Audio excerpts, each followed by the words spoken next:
Livro 6. Disposições Gerais. Artigo 791. Em todos os juízos e tribunais do crime, além das audiências e sessões ordinárias, haverá as extraordinárias, de acordo com as necessidades do rápido andamento dos feitos. Artigo 792. As audiências, sessões e os atos processuais serão, em regra, públicos e se realizarão nas sedes dos juízos e tribunais, com assistência dos escrivães, do secretário, do oficial de justiça que servir de porteiro, em dia e hora certos ou previamente designados. Parágrafo 1º. Se da publicidade da audiência, da sessão ou do ato processual puder resultar escândalo, inconveniente grave ou perigo de perturbação da ordem, o juiz ou o tribunal, câmara ou turma poderá, de ofício ou a requerimento da parte ou do Ministério Público, determinar que o ato seja realizado a portas fechadas, limitando o número de pessoas que possam estar presentes. Segundo, as audiências, as sessões e os atos processuais, em caso de necessidade, poderão realizar-se na residência do juiz ou em outra casa por ele especialmente designada. Artigo 793. Nas audiências e nas sessões, os advogados, as partes, os escrivães e os espectadores poderão estar sentados. Todos, porém, se levantarão quando se dirigirem aos juízes ou quando estes se levantarem para qualquer ato do processo. Parágrafo único. Nos atos da instrução criminal perante os juízes singulares, os advogados poderão requerer sentados. Artigo 794. A polícia das audiências e das sessões compete aos respectivos juízes ou ao presidente do tribunal, câmara ou turma, que poderão determinar o que for conveniente à manutenção da ordem. Para tal fim, requisitarão força pública, que ficará exclusivamente à sua disposição. Artigo 795. Os espectadores das audiências ou das sessões não poderão manifestar-se. Parágrafo único. O juiz ou o presidente fará retirar da sala os desobedientes que, em caso de resistência, serão presos e autuados. Artigo 796. Os atos de instrução ou julgamento prosseguirão com a assistência do defensor, se o réu se portar inconvenientemente. Artigo 797. Excetuadas as sessões de julgamento que não serão marcadas para domingo ou dia feriado, os demais atos do processo poderão ser praticados em período de férias, em domingos e dias feriados. Todavia, os julgamentos iniciados em dia útil não se interromperão pela superveniência de feriado ou domingo.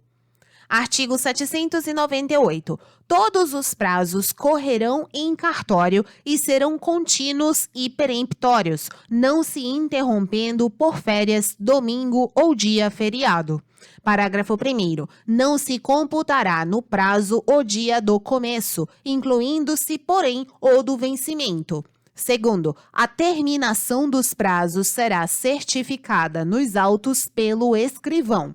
Será, porém, considerado findo o prazo, ainda que omitida aquela formalidade, se feita a prova do dia em que começou a correr. Terceiro, o prazo que terminar em domingo ou dia feriado considerar-se-á prorrogado até o dia útil imediato. Quarto, não correrão os prazos se houver impedimento do juiz, força maior ou obstáculo judicial oposto pela parte contrária. Quinto, salvo os casos expressos, os prazos correrão, alínea A, da intimação, B, da audiência ou sessão em que for proferida a decisão, se a ela estiver presente a parte. C. Do dia em que a parte manifestar nos autos ciência inequívoca da sentença ou despacho. Artigo 798-A. Suspende-se o curso do prazo processual nos dias compreendidos entre 20 de dezembro e 20 de janeiro, inclusive, salvo nos seguintes casos. Inciso 1. Que envolvam réus presos nos processos vinculados a essas prisões. 2. Nos procedimentos regidos pela Lei 11.340, de 7 de agosto de 2006, Lei Maria da Penha. 3. Nas medidas consideradas urgentes, mediante despacho fundamentado do juízo competente. Parágrafo único. Durante o período a que se refere o caput deste artigo, fica vedada a realização de audiências e de sessões de julgamento, salvo nas hipóteses dos incisos 1, 2 e 3 do caput deste artigo. Artigo 799. O escrivão, sob pena de multa de 50 a 500 mil réis e, na reincidência, suspensão até 30 dias, executará dentro do prazo de 2 dias os atos determinados em lei ou ordenados pelo juiz. Artigo 800. Os juízes singulares darão seus despachos e decisões dentro dos prazos seguintes, quando outros não estiverem estabelecidos. Inciso 1. De 10 dias, se a decisão for definitiva ou interlocutória mista. 2. De 5 dias, se for interlocutória simples. 3. De 1 dia, se tratar de despacho de expediente. Parágrafo 1º. Os prazos para o juiz contar-se-ão do termo de conclusão. Segundo, os prazos do Ministério Público contar-se-ão do termo de vista, salvo para a interposição do recurso. Artigo 798, parágrafo 5º. Terceiro, em qualquer instância, declarando o motivo justo, poderá o juiz exceder por igual tempo os prazos a ele fixados neste Código. Quarto, o escrivão que não enviar os autos ao juiz ou ao órgão do Ministério Público no dia em que assinar termo de conclusão ou de vista, estará sujeito à sanção estabelecida no artigo 799. Artigo 801. Findos os respectivos prazos, os juízes e os órgãos do Ministério Público responsáveis pelo retardamento perderão tantos dias de vencimentos quantos forem os excedidos, na contagem do tempo de serviço para o efeito de promoção e aposentadoria, a perda será do dobro dos dias excedidos. Artigo 802. O desconto referido no artigo antecedente far-se-á à vista da certidão do escrivão do processo ou do secretário do tribunal, que deverão, de ofício ou a requerimento de qualquer interessado, remetê-la às repartições encarregadas do pagamento e da contagem do tempo de serviço, sob pena de incorrerem de pleno direito na multa de 500 mil réis, imposta por autoridade fiscal. Artigo 803. Salvo nos casos expressos em lei, é proibida a retirada de autos do cartório, ainda que em confiança, sob pena de responsabilidade do escrivão. Artigo 804. A sentença ou o acórdão que julgar a ação, qualquer incidente ou recurso, condenará nas custas o vencido. Artigo 805. As custas serão contadas e cobradas de acordo com os regulamentos expedidos pela União e pelos Estados. Artigo 806. Salvo o caso do artigo 32, nas ações intentadas mediante queixa, nenhum ato ou diligência se realizará sem que seja depositada em cartório a importância das custas. Parágrafo 1º. Igualmente, nenhum ato requerido no interesse da defesa será realizado sem o prévio pagamento das custas, salvo se o acusado for pobre. Segundo, a falta do pagamento das custas nos prazos fixados em lei ou marcados pelo juiz importará renúncia à diligência requerida ou deserção do recurso interposto. Terceiro, a falta de qualquer prova ou diligência que deixe de realizar-se em virtude do não pagamento de custas não implicará a nulidade do processo, se a prova de pobreza do acusado só posteriormente foi feita.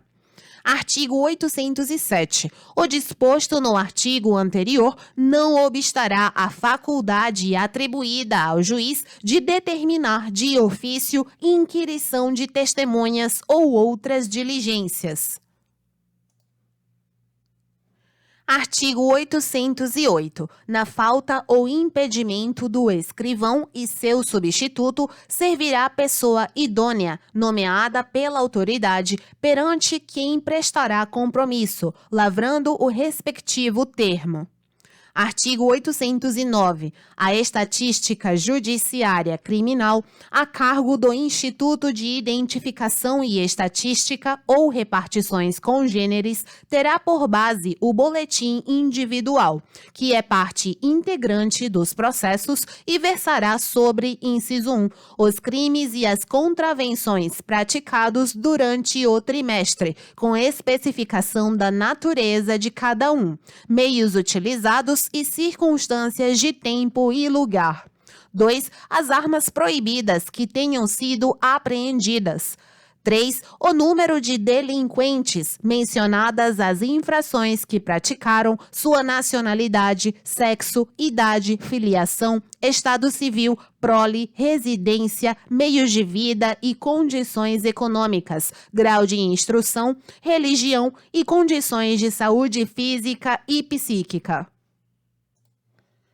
4. O número dos casos de codelinquência. 5. A reincidência e os antecedentes judiciários.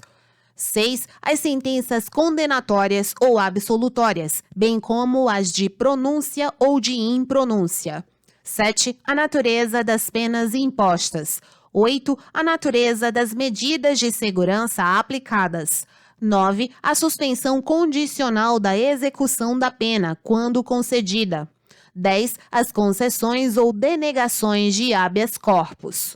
Parágrafo 1º. Os dados acima enumerados constituem o mínimo exigível, podendo ser acrescidos de outros elementos úteis ao serviço da estatística criminal.